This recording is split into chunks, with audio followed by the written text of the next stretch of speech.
Ciao a tutti e oggi crema di caffè. Come faccio? Venite appresso a me che andiamo a preparare insieme. Prima della ricetta vi presento il gioiello mio, soufflé, o cuccioli mai in cunno che mi pigliata ieri. Come si bella, amore mio, papà.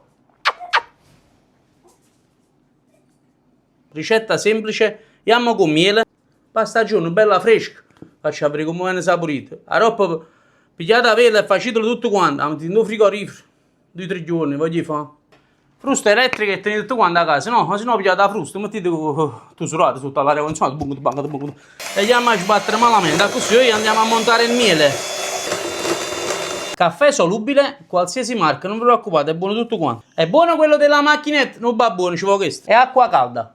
Prima piano piano, andate a sciogliere, fino a che non monta una bella crema, mo lo faccio vedere, aspettate. Certe che secondo me è meglio che io ad accattare perché la frusta può farci duracce che là i braccia di ferro, mamma mia. Eccola qua ragazzi. Dopo circa 5 minuti, guardate che spettacolo, voglio. Mamma mia, ecco. Che crema, guardate qua. Non scende ma guardate proprio. Mamma mia, come faccio a fare sta dieta pure a stagione, mannaggia la miseria.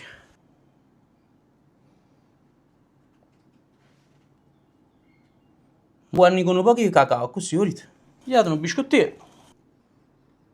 E questa è la crema caffè, voglio. Mettete in frigorifero, la pigliate bella fredda e vi faccio vedere che sapore. Ci potete mettere pure una goccia di Baileys se vi piace. Ciao, voglio. Alla prossima. Mettete like e condividete perché va girata una da chicco, giorite.